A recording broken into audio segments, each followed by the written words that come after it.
नमस्ते दोस्तों, आज बात करेंगे भारतीय सिनेमा के पितामह की। हिंदी सिनेमा में दिलचस्पी रखने वाले लोगों में शायद ही कोई ऐसा होगा जिसने दादा साहेब फाल्के का नाम नहीं सुना होगा। फिल्मी इंडस्ट्री में उनका नाम बड़े ही आदर के साथ लिया जाता है। उन्हें भारतीय सिनेमा का पितामह भी कहा जाता है। दादा साहब फाल्के का जन्म 30 अप्रैल 1870 को नासिक के नजदीक तीर्थ स्थल त्र्यंबकेश्वर में हुआ था।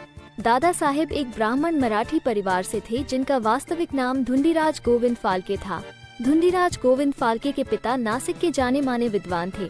उनके पिता गोविंद सदाशिव फाल्के संस्कृत के विद्वान और मंदिर में पुजारी थे। धुंडीराज गोविंद फाल्के को बचपन से ही कला में रुचि थी।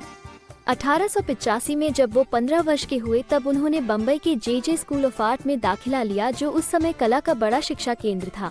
1890 में जे स्कूल ऑफ आर्ट से चित्रकला सीखने के बाद फाल्के ने बड़ौदा के प्रसिद्ध महाराजा सयाजीराव यूनिवर्सिटी के कला भवन में दाखिला लिया, जहां से उन्होंने चित्रकला के साथ साथ फोटोग्राफी और स्थापत्य कला का भी अध्ययन किया।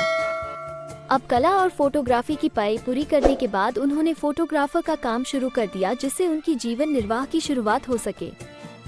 सबसे पहले उन्होंने शुरुआत एक छोटे शहर गोधरा से शुरू की, लेकिन उन्हें ये काम बीच में ही छोड़ना पड़ गया क्योंकि उनकी पत्नी और बच्चे की प्लेग में मौत हो गई थी। वो इस सदमे को बर्दाश्त नहीं कर पाए और गोधरा में नौकरी छोड़ दी। जब वो इस सदमे से उबरे तब उनकी मुलाकात एक जर्मन जादूगर कार्ल हर्ट से हुई, जो उस समय के महान लुमियर ब्रदर्स के यहाँ नौकरी करते थे। 1903 में फाल्के भारतीय पुरातत्व सर्वेक्षण विभाग में मानचित्रकार बन गए, लेकिन 1905 के स्वदेशी आंदोलन के चलते वो राजकीय सेवा से निवृत्त हो गए। Dada Saheb Phalke sir J school of art से प्रशिक्षित सृजनशील कलाकार थे। वो मंच के अनुभवी अभिनेता थे, शौकिया जादूगर थे। कला भवन बड़ौदा से फोटोग्राफी का एक पाठ्यक्रम भी किया था। उन्होंने फोटो केमिकल प्रिंटिंग की प्रक्रिया में भी प्रयोग किए थे। प्रिंटिंग के जिस कारोबार में वो लगे हुए थे, 1910 में उनके एक भागीदार ने उससे अपना आर्थिक सहयोग वापस ले लिया। उस समय इनकी उम्र 40 वर्ष की थी। कारोबार में हुई हानि से उनका स्वभाव चिड़चिड़ा हो गया था। उन्होंने क्रिसमस के अवसर पर ईसा मसीह पर बनी एक फिल्म देखी। फिल्म देखने के दौरान ही फाल्के ने निर्णय कर लिया कि उनकी जिंदगी का मकसद फिल्मकार बनना है। उन्हें लगा कि रामायण और महाभारत जैसे पौराणिक महाकाव्यों से फिल्मों के लिए अच्छी कहानियां मिलेंगी। उनके पास सभी तरह का हुनर था। वो नए नए प्रयोग करते थे।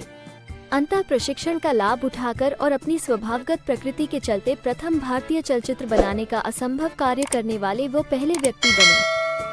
उन्होंने 5 पाउंड में एक सस्ता कैमरा खरीदा और शहर के सभी सिनेमाघरों में जाकर फिल्मों का अध्ययन और विश्लेषण किया।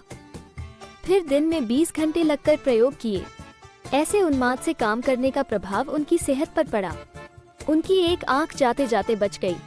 उस समय उनकी पत्नी सरस्वती बाई ने उनका साथ दिया। सामाजिक निष्कासन और सामाजिक गुस्से को चुनौती देते हुए उन्होंने अपने जेवर गिरवी रख दिए थे। उनके अपने मित्र ही उनके पहले आलोचक थे। अंततः अपनी कार्यकुशलता को सिद्ध करने के लिए उन्होंने एक बर्तन में मटर बोई।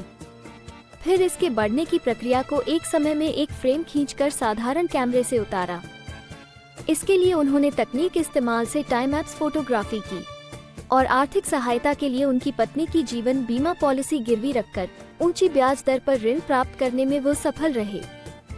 फरवरी 1912 में फिल्म प्रोडक्शन में एक क्रैश कोर्स करने के लिए वो इंग्लैंड गए और एक सप्ताह तक सेसिल हेपवर्थ के अधीन काम सीखा। कैबाउन ने विलियमसन कैमरा, एक फिल्म परफोरेटर, प्रोसेसिंग और प्रिंटिंग मशीन जैसे यंत्रों तथा कच्चा माल का चुनाव करने में मदद की। इन्होंने राजा हरिश्चंद्र बनाए।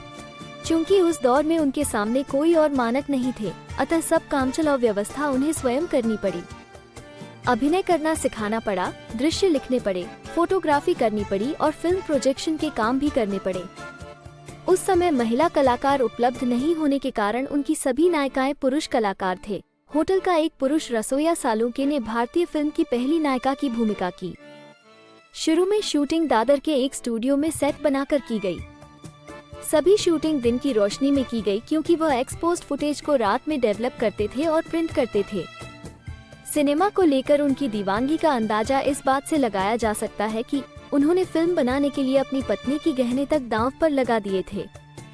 इसके अलावा वो अपनी फिल्म की नायिका की तलाश में रेड लाइट एरिया तक भी पहुंच गए थे।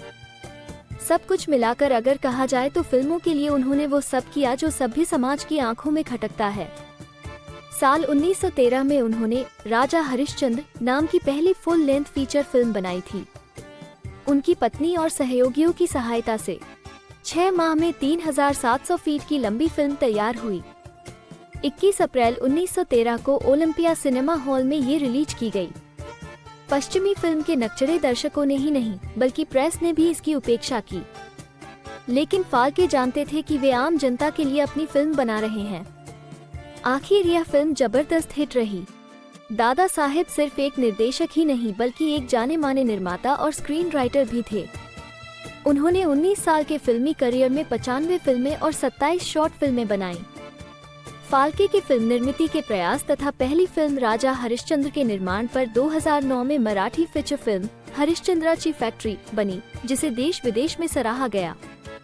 दोस्तों, हम आप तक इसी तरह की नई जानकारी ले आते हैं, इसीलिए अभी तक आपने चैनल को लाइक, शेयर और सब्सक्राइब नहीं किया तो अभी चैनल को लाइक और सब्सक्राइब कर दो ताकि अगली जानकारी सबसे पहले आप तक पहुंचे।